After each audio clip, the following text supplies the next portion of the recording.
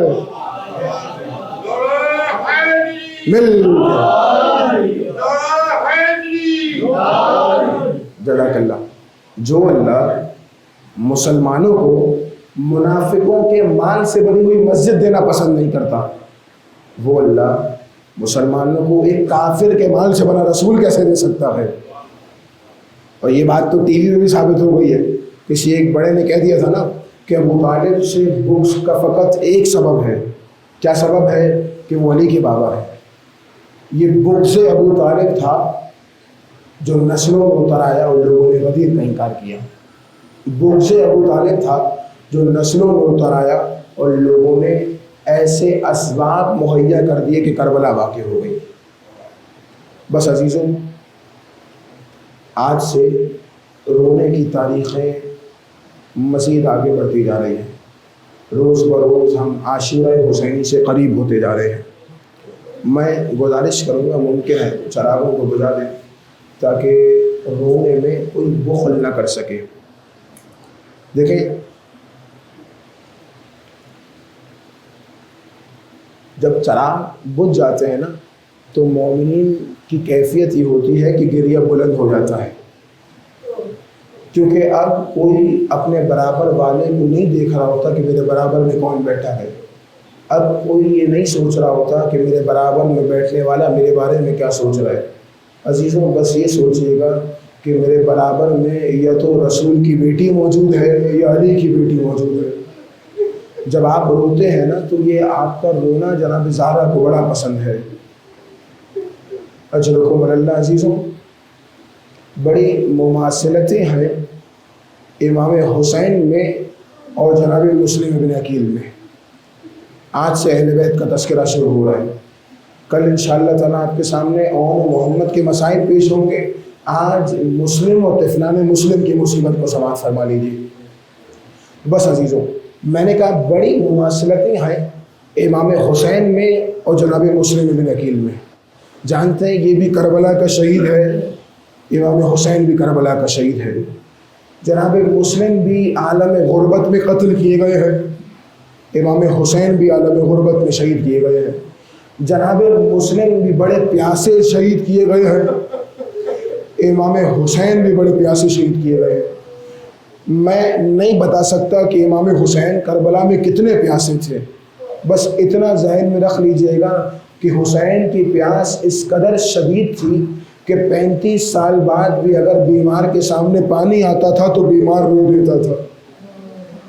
عزیزوں، پورا سال یہ عادت بنائیے گا، لیکن خاص طور پہ محرم کے 10 دن جب بھی پانی پیے حسین کی پیاس کو بڑا یاد کیجیے گا، کیونکہ امام ہی نے فرمایا نا، شیعتی ما ان شربتم ما عذب فاذکرونی. اے میرے شیعو، جب کبھی تم ٹھنڈا پانی پینا تو اپنے مولا کو یاد کر لینا. او سمعتم بغریب، یا کبھی تم کسی غریب کا تذکرہ سنو، او شہید، یا کسی مظلوم کا شہید ماتم سنو، دبونی، تو میرے شیعو مجھ پر نوحہ کر لینا، مجھ پر گریہ کر لینا. بس عزیزوں، میں نے کیا کہا، بڑی مماثلت ہے. جانتے ہیں ایک اور مماثلت پڑھوں آپ کے سامنے؟ امام حسین کے لاشے کو بھی پامال کیا گیا ہے اور جناب مسلم کے لاشے کو بھی پامال کیا گیا ہے۔ امام حسین کا لاشا گھوڑوں کی سموں سے پامال ہوا ہے اور جناب مسلم کے لاشے کو پوری کوفہ میں پھرا پھرا کے پامال کیا گیا ہے۔ لیکن عزیزوں ایک بہت بڑا فرق ہے جناب مسلم کی شہادت میں اور امام حسین کی شہادت میں۔ مجھ میں ہمت نہیں ہے کہ میں آپ کے سامنے پیش کر سکوں، بس یہ ٹوٹے پھوٹے الفاظ آپ قبول فرما لیجئے گا۔ کیا فرق ہے؟ سب سے بڑا فرق یہ ہے کہ جب مسلم شہید ہوئے نا تو مسلم کی یتیمہ کا خیال رکھنے کے لیے حسین جیسا کریم تھا۔ اجرکم اللہ عزیزو، آوازوں کو بلند کر کے رونا، آپ کا بلند آواز سے رونا بڑا پسند ہے، تبھی تو میرے مولا صادق سجدے میں دعا کرتے تھے، اے پروردگار ان آوازوں پر رحم فرما جو ہمارے لیے بلند ہوتی ہے، ارے ان شاروں پر رحم فرما جن پر ہمارے لیے ماتم ہوتا ہے۔ اجرکم اللہ عزیزو، میں نے کیا کہا؟ جب جناب مسلم شہید ہوئے نا تو حسین جیسا کریم موجود تھا جناب مسلم کی یتیمہ کا خیال رکھنے کے لیے۔ امام حسین نے کہا تھا نا، اے زینب جاؤ ذرا میری بہن کو بلا لاؤ۔ جناب زینب گئی ہے اور جناب مسلم کی بیوہ کو بلایا ہے اور ساتھ جناب مسلم کی یتیمہ بھی ساتھ ہے۔ تاریخ اس بچی کا نام حمیدہ لکھتی ہے۔ جیسے ہی امام حسین نے جناب حمیدہ کو دیکھا نا تو اپنے پاس بلایا، پیار کرنا شروع کیا، سر پہ دست شفقت پھیرا۔ میں کہوں مولا آپ پیار کیجئے، یتیموں کا خیال کرنا بھی تو ضروری ہے۔ یتیمہ بچی تھی، سمجھ گئی، کہتی ہے اے میرے ماموں جان، ایسا لگتا ہے کہ میرے بابا اس دنیا میں نہیں رہے ہیں، کیونکہ جیسے آپ مجھے پیار کر رہے ہیں بالکل ایسے یتیموں کو پیار کیا جاتا ہے۔ میرے مولا تڑپ کے کہتے ہیں اے بچی اپنے آپ کو یتیمہ نہ سمجھنا، ارے تیرا بابا آج سے حسین ہے، حسین تیری کفالت کرے گا۔ جناب زینب سے کہا اے زینب جاؤ ذرا صندوقچی سے دو چھوٹے چھوٹے گوشوارے تو لے آؤ۔ بچی کے کانوں سے امام نے پرانے گوشوارے اتارے ہیں، نئے گوشوارے پہنائے ہیں۔ میں کہوں مولا یتیمہ کا خیال کیجئے، ذرا دیکھیے کہیں ایسا تو نہیں کہ خیمے کے دروازے پہ کوئی بچی یہ منظر دیکھ رہی ہو۔ ارے وہ بچی یہ سمجھ جائے گی کہ جب کوئی یتیم ہوتا ہے سر پہ دست شفقت پھیرتے ہیں، کانوں پہ بالیاں پہناتے ہیں، مولا یہ عاتقہ کا مقدر ہے، ارے وہ سکینہ کا مقدر کہ جب یتیمہ ہوگی کوئی تماچے مارے گا۔ اچھا رکھو اللہ عزیزو، میں نے آپ سے وعدہ کیا ہے کہ میں طفلان مسلم کے مصائب پیش کروں گا۔ جانتے ہیں نا یہ دونوں شہزادے جناب ابراہیم اور جناب محمد، ہمت نہیں ہے آپ کے سامنے تفصیل سے مصیبت پیش کر سکوں، بس آپ یہ سوچ سوچ کے گریہ کر لیجئے گا کہ جب جناب مسلم کی بیوہ کوفہ میں وارد ہوئی نا تو انہوں نے جناب مسلم کے لاشے کو دارالامانہ پہ لٹکا دیکھا۔ زبان حال پڑھوں، امام سجاد کے پاس آگے کہتی ہوں گی اے مولا میں یہ شکوہ نہیں کرتی کہ میرے سر پہ چادر نہیں ہے، اس لیے کیونکہ چادر تو زینب کے سر پہ بھی نہیں ہے۔ میں یہ شکوہ نہیں کرتی کہ میرے سر پہ چادر نہیں ہے، اس لیے کہ چادر تو کلثوم کے سر پہ بھی نہیں ہے۔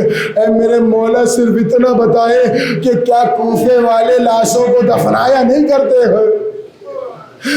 ایک جملہ جناب مسلم کی لاش سے مخاطب ہو کر کہا اے میرے والی جو دو بیٹے آپ نے مجھے دیے تھے میں نے اپنے مولا پہ قربان کر دیے، اتنا بتائیے ماں ان دو بیٹوں کا جاننا چاہتی ہے جو آپ کے ساتھ تھے۔ عجب نہیں لاشے سے آواز آئی ہو ارے ایک حسین کے لیے اکبر پہ قربان، ایک حسین کے لیے اصغر پہ قربان۔ اجرکم اللہ عزیزو، حارث ملعون ہے، روایت کہتی ہے، میں نے کہا نا بڑی مماثلت ہے، حسین کی شہادت کے بعد بھی حسین کے یتیموں کو رسیوں سے باندھا گیا ہے، اور مسلم کی شہادت کے بعد بھی اس حارث ملعون نے مسلم کے دونوں یتیموں کو رسیوں سے باندھ کے رکھا۔ جانتے ہیں جیسی صبح نمودار ہوئی نا بالوں سے پکڑ کے دونوں چاند سے بچوں کو فرات کے کنارے لے آیا۔ میں نے سارے مسائل چھوڑ دیے عزیزو، بچوں سے کہتا ہے بچوں میں تمہیں قتل کرنے لگوں گا۔ چھوٹے چھوٹے بچے تھے، کہتے ہیں ہمیں کیوں قتل کرنا چاہتا ہے؟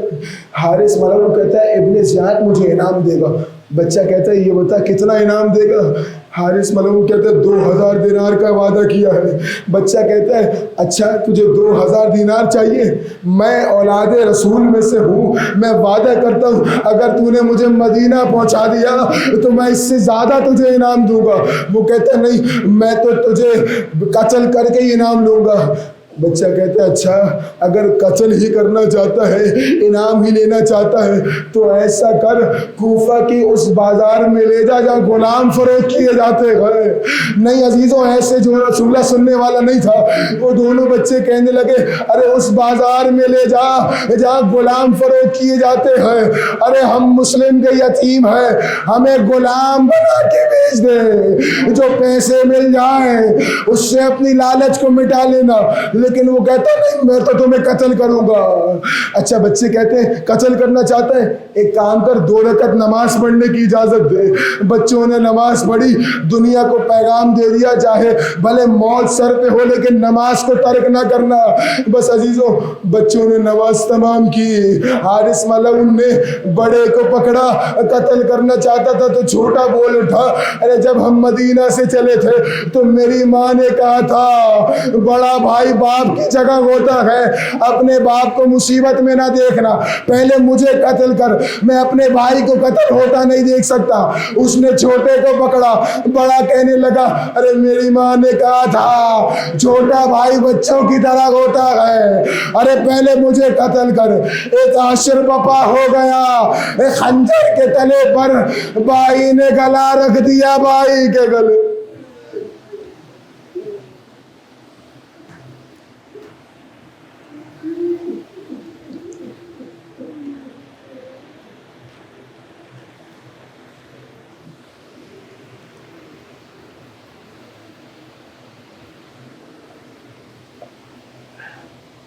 ألا لعنة الله على القوم الظالمين وسيعلم الذين ظلموا أي منقلب ينقلبون. دعا ہے پروردگار عالم سے کہ ہمارے ان آنسوؤں کو معراج ہمارے جناب فاطمہ زہرا نصیب فرما. بار الہ تجھے واسطہ محمد اور آل محمد کا اس رونے رلانے کو اپنی بارگاہ میں قبول فرما. بار الہ تجھے واسطہ ہے محمد اور آل محمد کا ہماری تڑپتی ہوئی آنکھوں کو کربلا کے دیدار سے ٹھنڈک عطا فرما. بار الہ تجھے واسطہ محمد اور آل محمد کا جتنے بیمار ہیں بیمار کربلا کے صدقے جلد از جلد شفا کاملہ عطا فرما. بار الہ تجھے واسطہ محمد اور آل محمد کا ہمارے دور کے امام زمانہ کے ظہور میں تعجیل فرما. بار الہ تجھے واسطہ محمد اور آل محمد کا ہمیں ان کے اعوان اور انصار میں سے شمار فرما. ماتم حسین.